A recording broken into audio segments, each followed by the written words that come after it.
beats Pelosi. Off the wall to Harris. Harris has got Pelosi. Harris to Pelosi. Shot. He scores! Chris Pelosi! And Poitras trying to drive in on that right wing side. Poitras in. Scores! Matt Poitras in overtime. Millis took it right off his stick.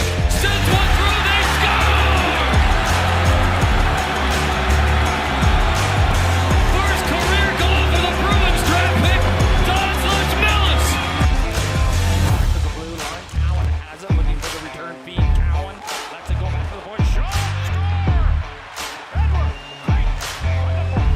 Those were without all of their World Junior guys for that against Simon Fraser. BC played him Sunday. Good pass ahead. There's Yelvik. He scores! Didn't need an exhibition. Will come up with it. Ross Schwab flips it out to center. Now McKinney gets chased with Harrison. Harrison to the backhand. Score! A deft touch. Watch out. Nelson steals. Walks in. Scores! 6-2. Jackson Nelson has the hat trick. In a Crosby line. Gula wins that back. Now he's going to waltz it.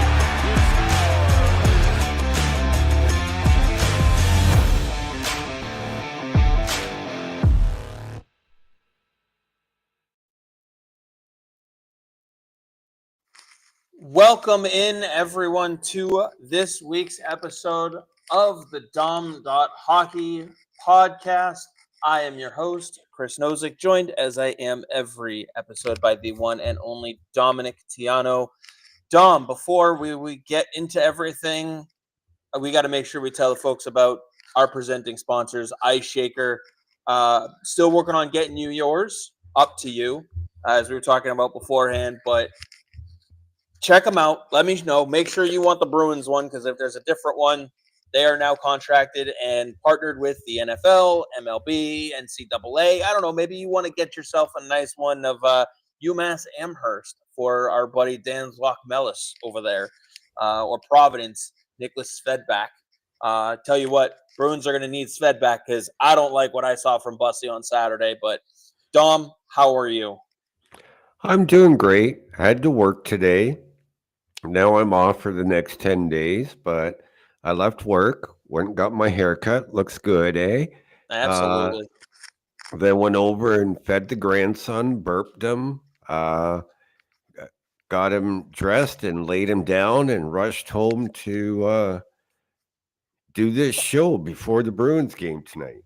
Yes, we are pre-game, focusing heavily on the prospects as we do every Monday episode. But if someone does have a question about the game tonight, we will address that. Where do you want to start? Obviously, a lot of the teams aren't playing. It's going to be heavy focused on Providence. They've played 3 games since our last show on the prospects. But where do you want to start? Yeah, it's all going to be Providence tonight, with the exception of Chris Pelosi being one of the final 3 cuts for Team USA. That means there'll be no Bruins prospects at the World Junior Championships, which begins Boxing Day, December 26th, for those who do not celebrate Boxing Day. It is what it is. All of the Bruins' better prospects are aged out, so they're not eligible to take part. Am I disappointed? Yeah, but next year is a different story. We'll see what happens then. So good for Pelosi for at least getting an invite. But again, it is what it is. Now, who in the system is eligible for the tournament next year? Well, Dean Letourneau. Yeah, he was the first one that came to my mind. He's eligible. Let me look at the Providence roster. Nobody in Providence.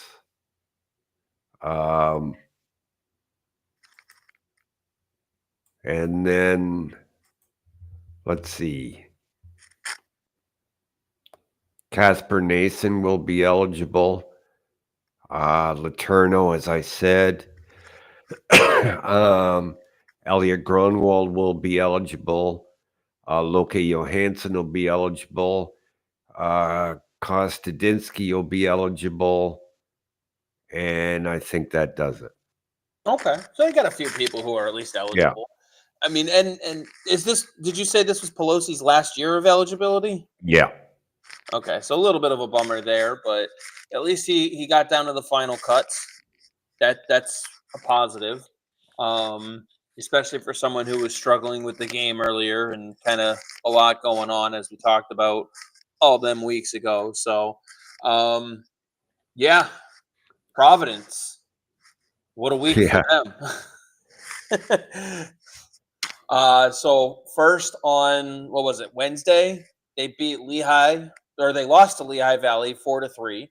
And then on Friday and Saturday, had back-to-backs home and home series against the Hartford Wolfpack.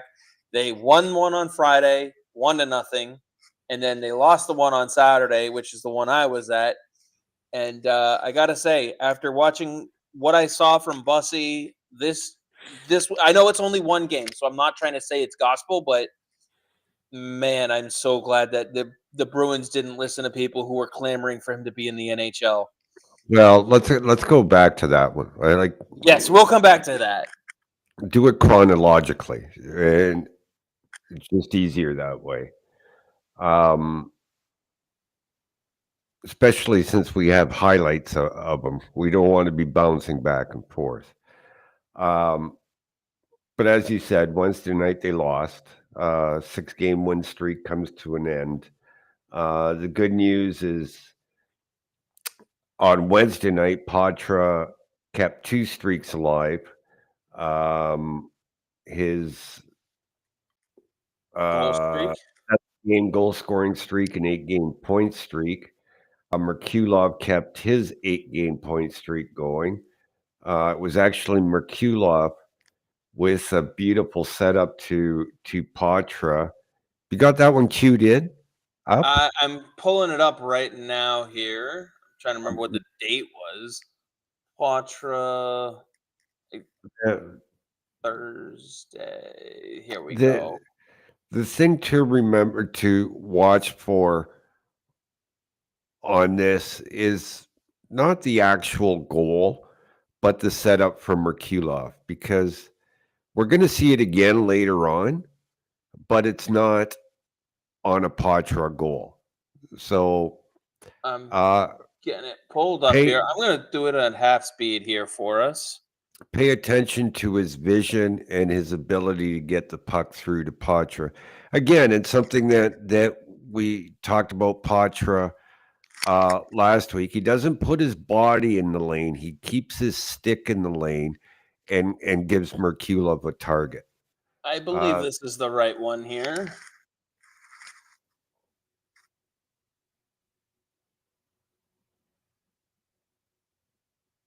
Yeah, this is it. So Poitras sends it to the point. I believe that's Mitchell over to Merkulov. There's Poitras' stick in the lane, not his body, and Merkulov gets it through. Yeah, I'll roll it back here. So obviously makes the play down low by the dot here. Gets it up to the point, as you mentioned, which this is a good play. I think this is one of the things that, and I know the focus right now is on Poitras in this conversation, but I do want to point out, because a lot of people have given Ian Mitchell a lot of crap, but this is a play that Ian Mitchell is able to make. Mm-hmm. And this is why having him in Providence is so important. We talked about it yesterday. You have hardly any depth on defense. And so if someone goes down on your right side, Ian Mitchell is your call-up. He's not panicked on this play. When he gets the puck from Poitras, he's not being closed in on. He sits, he waits, and he looks for his options.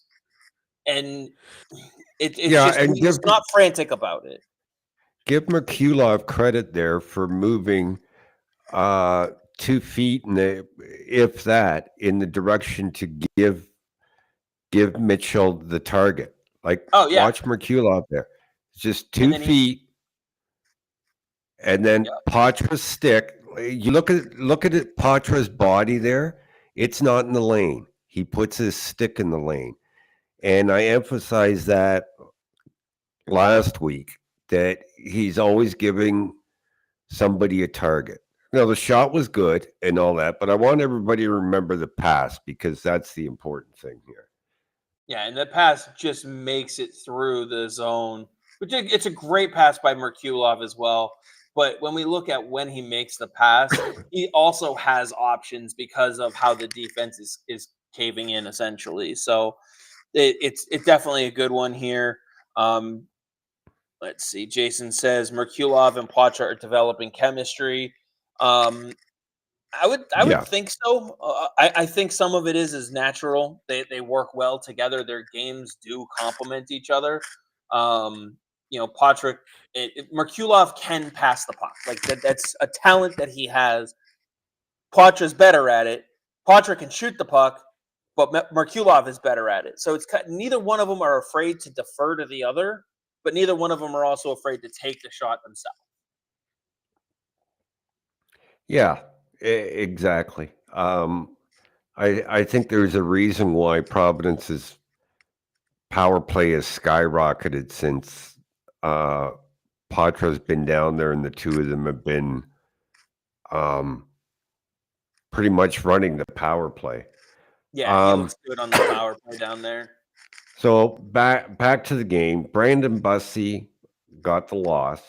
He stopped 31 to 35 shots, which is pretty good. However, Providence only had 20 shots on net, so you can't very well blame Bussey for the loss. They blew a 2-0 lead. They gave up 3 goals in just over 6 minutes. But Riley Duran, and I believe we have this goal too, Chris, was able to tie it up just 18 seconds later. I to have fourth overtime. I have the goal that Lehigh scored pulled up. Hang on one second. That's from Saturday, though. Oh, that's right. That one was Saturday. I don't think I have. Oh no, there's the Duran goal. There it is. So this is what Riley Duran is capable of doing. He has an excellent shot, but it's his ability to drive the net and his willingness to go to the net that's going to create him opportunities at the NHL level.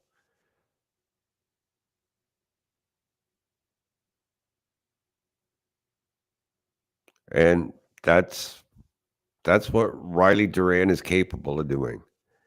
There, then they go right bit. to overtime. This is the overtime goal. Bad goal, if you ask me. Yeah, that's one that he should have had. But I'll go back here to the Duran goal so we can slow it down a little bit. But yeah, no, he makes a great drive to the net.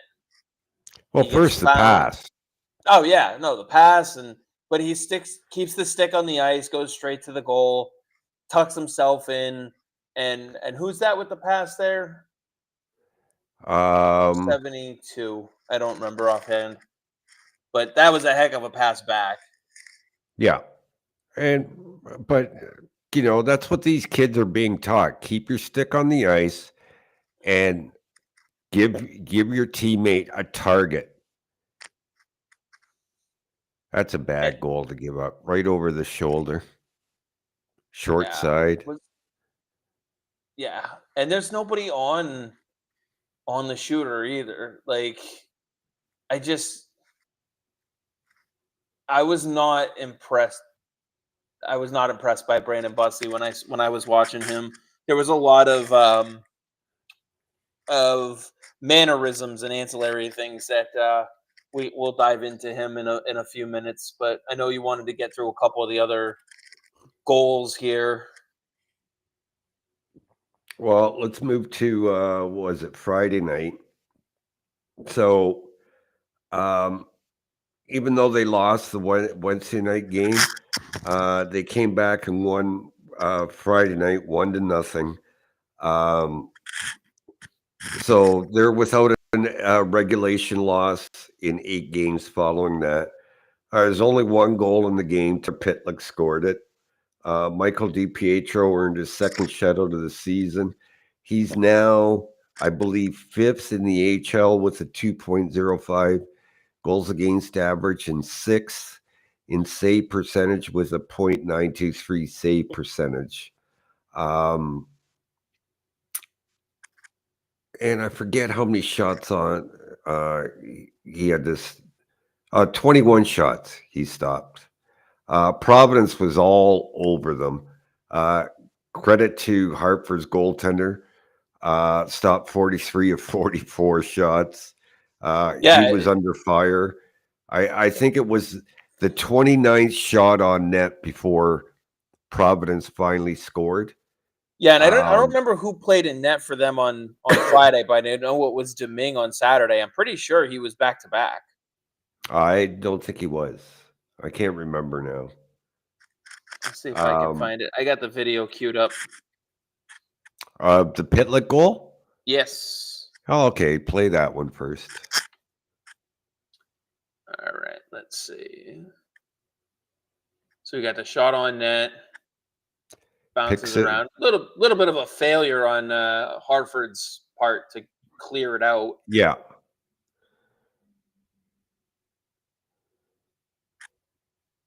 But definitely a tough bounce for Hartford. But 6 minutes into the second. Yeah, Pitlick's been a very, very good pickup for Evan Gold in Providence. They're on an American Hockey League contract. I believe. Yeah. And I also want to point out too that, as you mentioned, the shot disparity 26-5. Yeah. So one was going to break through no matter who was in goal, and 27-5 after the goal with 14 and change left in the second period. So that just goes to show you that it was, it was a close game, but that's not how the score sheet had it as far as the shots and the time of possession and everything. But Saturday's game definitely flipped that around a bit. Yeah, so Pitlick has 7 goals, 7 assists in 23 games. Only Vinny Lettieri with 11 has more goals, and Pitlick's there on an AHL contract. Absolute great pickup, as I said, by Evan Gold. 32 years old. He's going to do wonders for the kids in helping them. I'm surprised they were able to get him on just an AHL contract, but kudos to them. Yeah, and it's been working. I want to see if I can, while we go over a few things, if I can find the part from Saturday's game here. I do want to shout out Flow Hockey for all the clips that we're able to show. Without them, we wouldn't, without their permission and with them partnering with us in this way, we wouldn't be able to show the clips. So definitely shout out Flow Hockey. Check them out, flowhockey.tv, and you can check out Providence. You can check out all the AHL games. That's where AHL TV is now located. And there's a bunch of other leagues too. You can see some college, ECHL, SHL, a whole bunch of them. So definitely, we still want to try and get Chris on the show at some point, Dom. We had mentioned that a while ago. So I know there was another clip, though, that you had sent me from that game.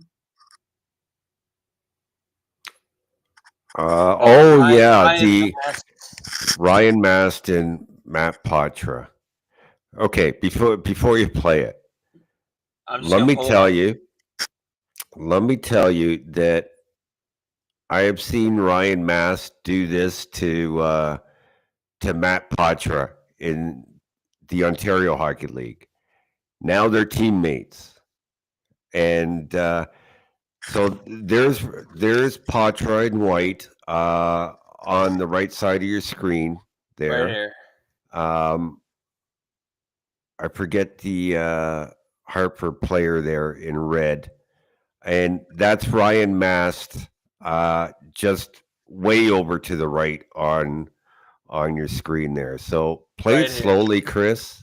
This And- interaction right here is what we're talking about. For those And this who is after the whistle. yes. So you can see Poitras takes a nice little cross check to the side, and He's Ryan in the Mast ribs. just says, "Fuck off." Breaks his stick Breaks on his him. stick and drops him. And this carried over into Saturday's game. Yeah, oh yeah, big time. Big time. That was the start. And like I said, Matt Poitras was the recipient a few times of those cross checks from Ryan Mast in the OHL. But now they're buddies.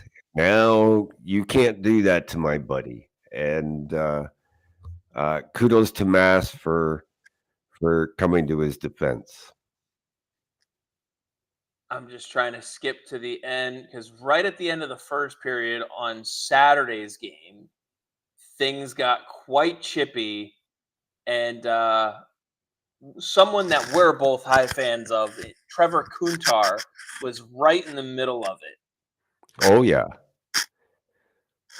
And he got 14 minutes of documented penalties, and I didn't see him on the ice after this one.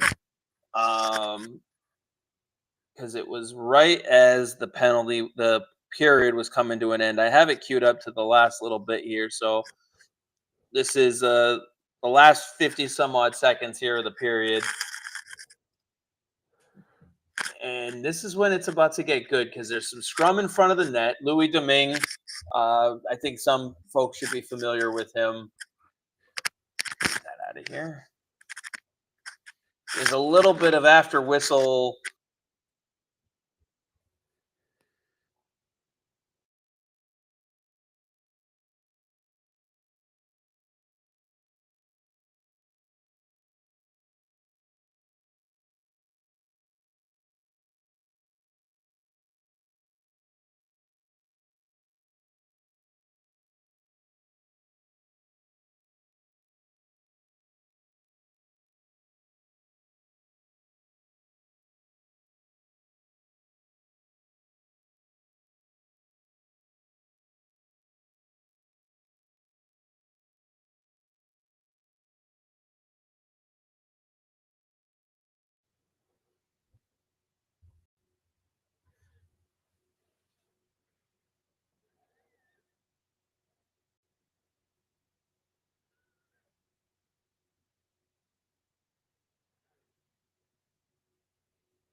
Dom, can you hear me okay? Yep. Okay, sorry. I think I went on mute. I didn't realize it. Did you catch what happened with Kuntar here at the end of the period? Thanks, Jason, for pointing it out. Yeah, I just caught on to that. Yeah, I saw it. This little interaction right here, with time expiring, you can watch as the Hartford player flicks the puck right up past Kuntar, right into him. And then all hell breaks loose here.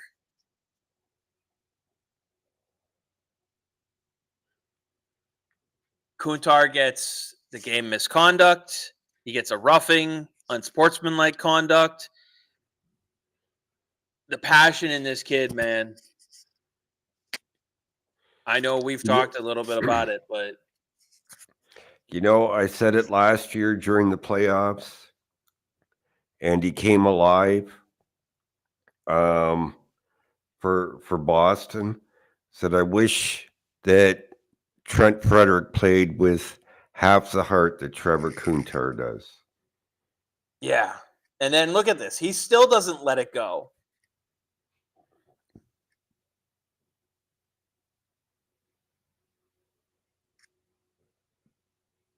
Anyway, I don't know if you heard when I said I put this loss on the shoulders of Brandon Bussey. I know that sounds harsh, but he just Well, he didn't look good. There were a lot of things that let's just say explain why he's not in the National Hockey League right now. well, you have the one goal that Hartford scored queued up by Anton Bleed. I Right? do. I have. There we go. Right So here. I'm going to ask you to stop it as it goes, because a couple of things I noticed. So cue that one up. There we go. And I got it going at about 50% speed right now. So they're coming in the zone. Let me know when you want me to stop it here. Okay, stop right there. Okay, you see 4 Bruins on this side of the ice, 3, and it's going to end up 3-on-2 in the corner. Now, you look at Bussey's right hand. That's also his catching glove there. He knows there's a player all alone in front. He's actually waving at the player in front alone because nobody's got him covered. So that's actually Anton Bleed. Let it go. So 3 guys go into the corner, okay? And Hartford still gets possession. Out to Bleed, who Bussey knew all along was there. Let it go just a bit here. He's out to cut down the angle. Go. Now he's out fishing. Yeah, I don't know what he was thinking here. He skates into his own team. Yeah, and let her go from there.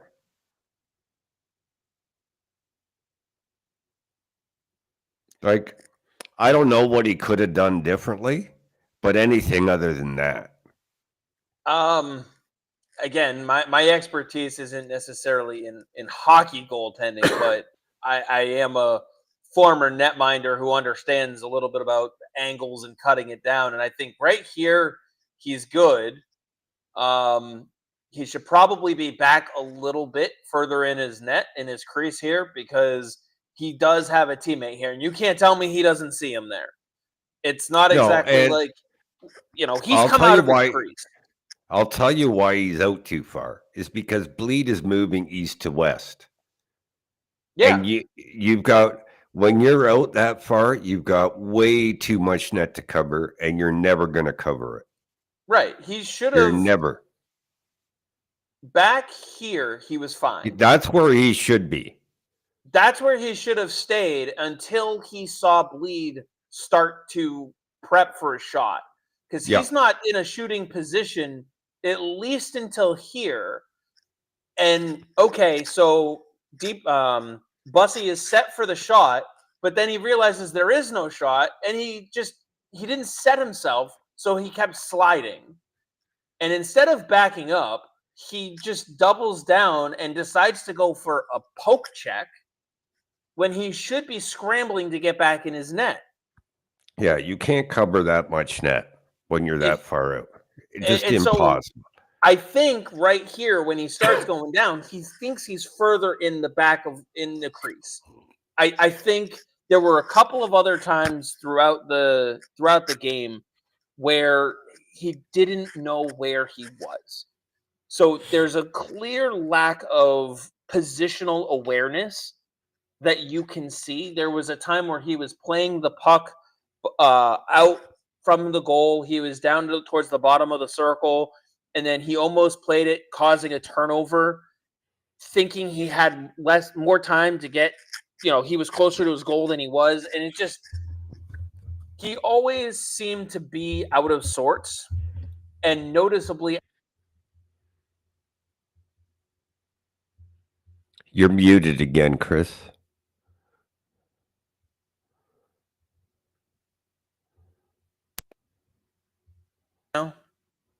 There you go. All right, the microphone died. What was the last thing I was saying? I don't know. I couldn't hear you. No, he was out of position a lot, and it was a lack of positional awareness. There was a play where he very clearly thought he was closer to his net than he was. He was much closer to the bottom of the circle. He definitely thought he had less room, and especially after this goal, you could see even when he was coming out square to a shot, his feet weren't set. He was constantly trying to reposition them, and it not in a way of smooth movements. It was a choppy movement where, as opposed to like if you watch like Corpusalo right now is doing it really well. The side to side movements where he'll make the move and stop. Bussy would make the move, and especially on his glove side, he would overcommit and his leg would wrap around the post. And I'm not just talking about the pad. I'm talking his like up to his knee would be around the post. Well, and the puck wouldn't even be directly behind the net. I'm not going to go that deep into breaking it down. I'm just going to say this. He was aware of his surroundings, and he made the. No, he was. I pointed it out. He pointed to the guy. He was telling his teammates, "There's an open guy right here." He was pointing at Bleed a couple of times. And yes, in that instance, he was 100% aware of that. That's not his fault that nobody picked him up. What is his fault is that he read the situation, but he didn't react. And that's what the issue is with Bussy for me this season. Okay? He's lost the number one starter position, and he should have lost it. To me, their best chance of winning, game in and game out, is with Michael DiPietro right now. Absolutely. But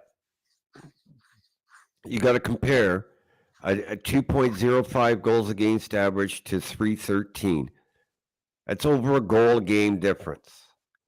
Save percentage of 923 versus 888. That's a huge difference. Unfortunately, when you play 3-3 in the AHL, you can't have a goalie start all three. Yeah. Especially, they weren't even doing 3-3. They were doing 3 in Wednesday, Thursday, Friday, Saturday, 3 and 4. Yeah, but sometimes they play 3-3. They play Friday, Saturday, and then Sunday afternoon. Oh yeah, it just can't be done. But Bussy is lost. I'm wondering if they even bring him back for next season. Based on, you need somebody. Yeah, but they got Bischel.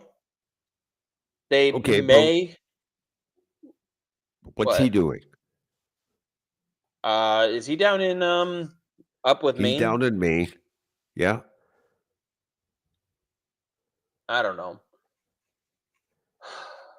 I'll put it this way, though. If anything happens at the NHL level, I have no confidence in Bussy coming up. I have no confidence in him taking over as the starter with DiPietro coming up. I wouldn't call him up. But DiPietro would be my. No, I know. What I'm saying is right off the bat, DiPietro gets called up to Boston. Bussy's your starter all of a sudden in Providence, and that's a scary thought.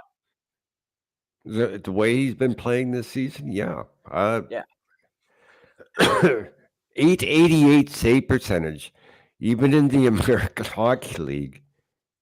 Not good. No. Not at all. But there were some good moments for the team, though. Lettieri got the goal from Merkulov. Poitras looks damn good down there. He's creating a lot of opportunities. He looks solid in the bumper on the power play. I really think their thought process is letting him continue to develop at the center position on the power play, getting used to what the role is they want him to have, rounding out his entire game while He's they been sort by things out. he's been by far their best player since he's been sent down. Oh, Easily. absolutely. Absolutely. But you know what else he's doing is he is working with a guy like Merkulov, getting him ready as well. Let's not forget that Poitras is now showing a little bit of leadership down there because he does have NHL experience. One thing that I also noticed too, um, people like to give, Patrick Brown a lot of shit because he gets called up and it just he's that bottom six winger, bottom fourth line guy, and whatever. But he's playing top line, and he's playing with Fabian Lysell. Or no, he's with No, he's with Lysell. yeah, it is Lysell. And every time they were out, one thing I noticed was every time that line was out and there was a stoppage in play, right? Those two were ear to ear conversating, and obviously not close enough to know what they're talking about, but Fabian Lysell has basically been stapled to Patrick Brown to be prepared to be a pro. And he should be. And That's what Brown is there for. That's what Lettieri is there for. That's what they brought Pitlick in for. That's what those guys should be doing. Osterley, until he got called up, was doing it for the defenseman. That's why you should never flip out when a team signs Patrick Brown as a free agent. You got to remember they have an NHL roster and an AHL roster to fill out. Okay, and Patrick Brown was never signed by the Bruins to play in the NHL. Maybe as a call up for a game or two, yeah. But he's there as a player coach for the players in Providence. I don't know why fans go crazy over some of these signings. But I'm glad you mentioned Lysell because I forgot about him on Wednesday. Penalty shot. Went in, made a bunch of moves, looked great doing it, and then never got a shot on net. Fumbled the puck.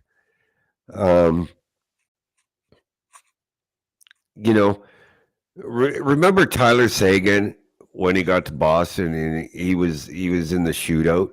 It was straight line speed, let his shot rip every single time. He never tried deking anybody.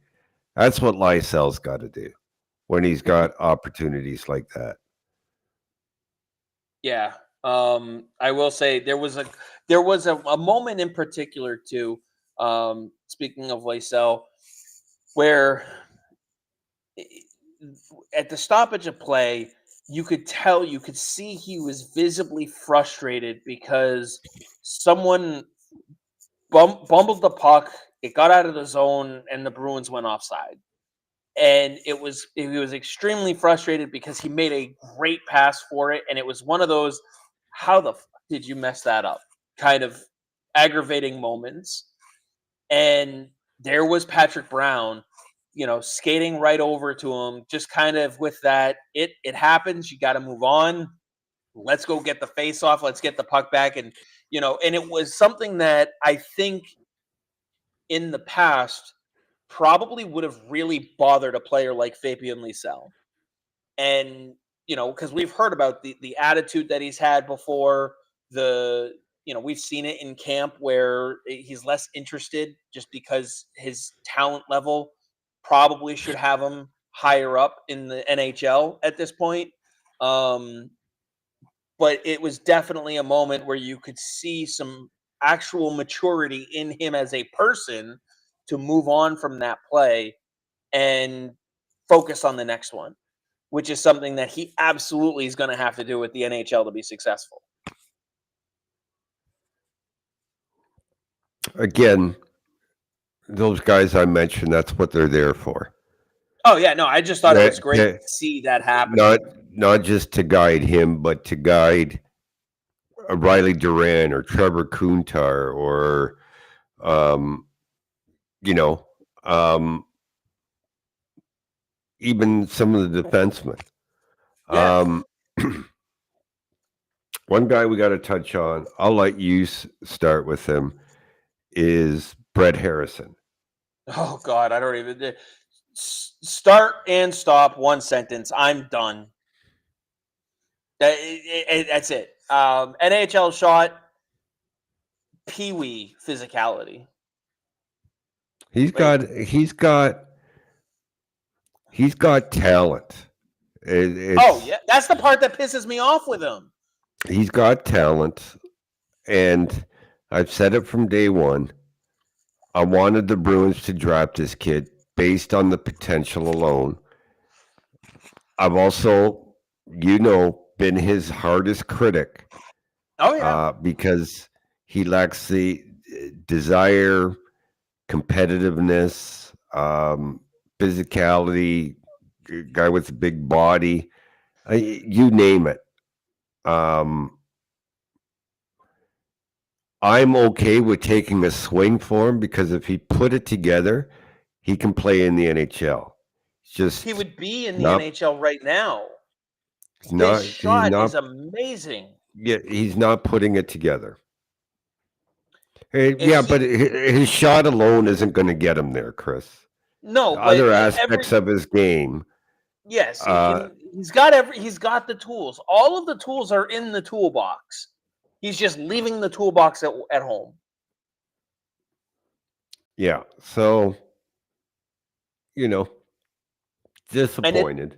And it's even more frustrating when you see a significantly smaller player in Trevor Kuntar who's ready to just rip the ref apart to get through to someone else on the opposing team and get himself tossed from the game.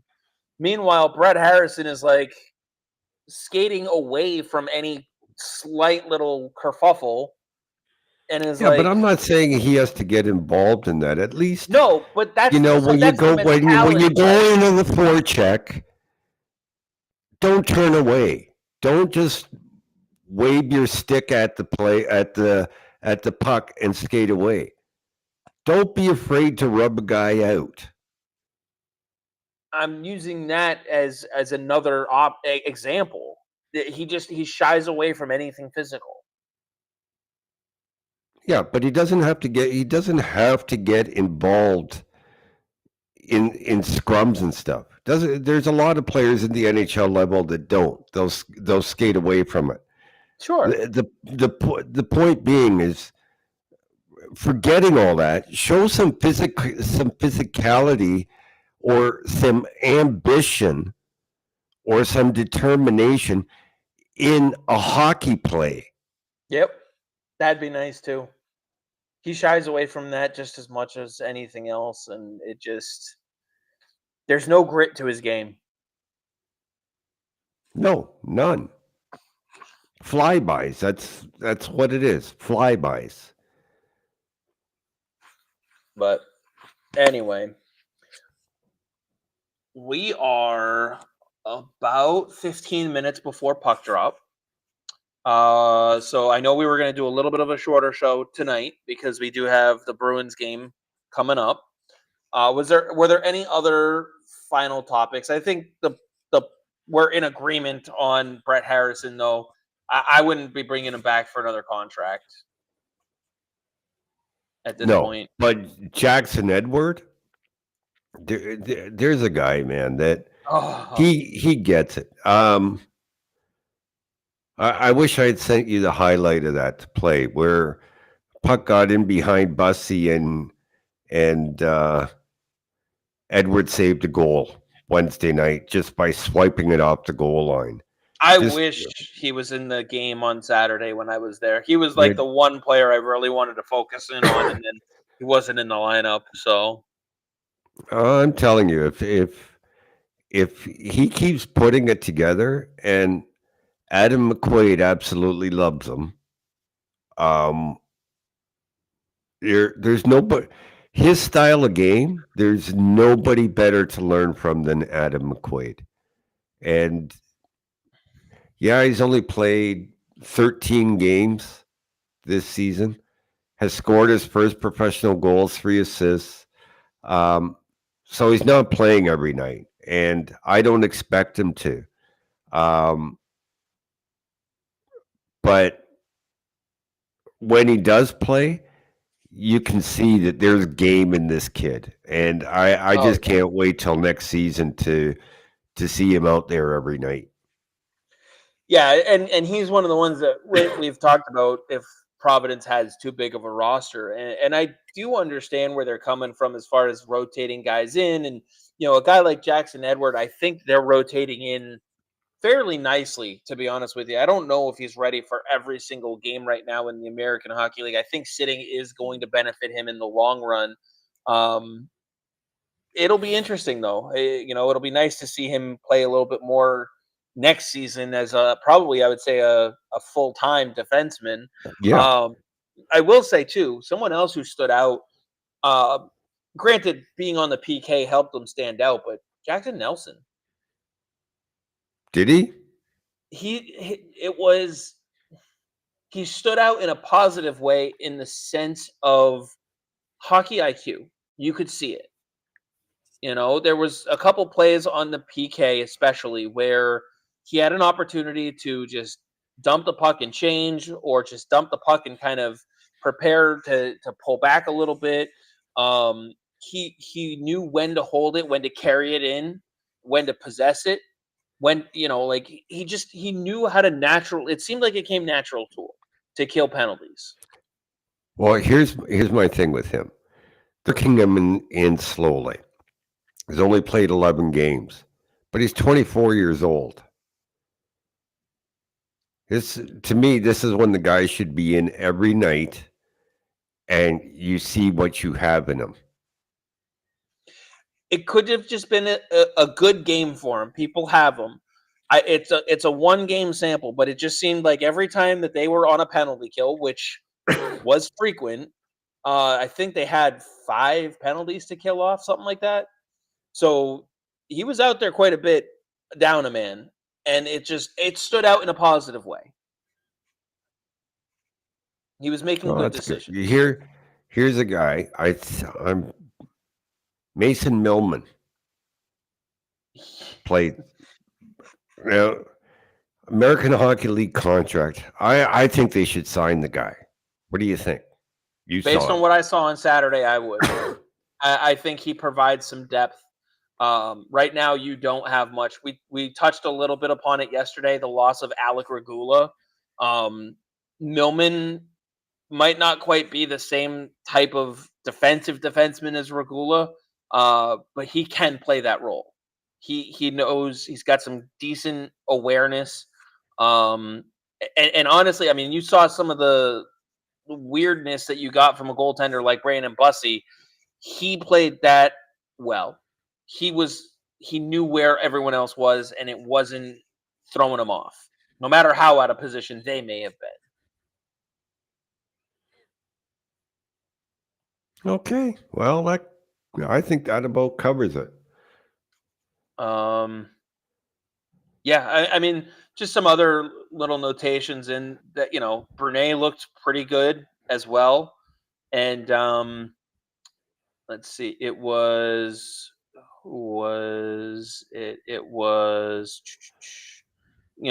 Lettieri again looks pretty solid. Domingue stood on his head though. For the offense, they got shots, they got chances. Domingue just stopped them, and it was it Lettieri? No, who? Oh, Bavaro. It was Bavaro. He occasionally had instances where he wasn't handling the puck cleanly. But again, and they were clear plays where he should have. He had time, he had space, and it was just not handled cleanly. Again, they're another guy they're working in. Only played 11 games, and Oh, I know. He's 24 years old. It's it's not. I'm not making a career indicative statement. All I'm saying is yeah, they've got stuff to work on. There's a reason they're in the American Hockey League, but overall, not bad. Just things to work on. So, but it was it. I would highly recommend folks check out the games, not just on AHL TV, but if you can go, because there's a lot of nuances that you do see post whistle, TV timeouts, that kind of thing. But definitely watch the Providence team if you can, because you will see some of these things in that we're talking about. So, but we are less than 10 minutes from puck drop. I know I got to get some stuff prepared before puck drop. Do you have any thoughts to round this episode of the Dom.Hockey podcast presented by IceShaker out tonight? No, I just want to wish everybody a very Merry Christmas. Hope you get some quality time with family. Wish everybody good health. Please, no drinking and driving. Want you guys back for the next show, nice and safe. And last but not least, I hope Santa Claus is good to you. Yes, definitely want to wish everyone a Merry Christmas. And we will be here next week as well. So we will touch on the new year at that time. But if you aren't able to enjoy that weekend show with us, enjoy the new year as well. And as always,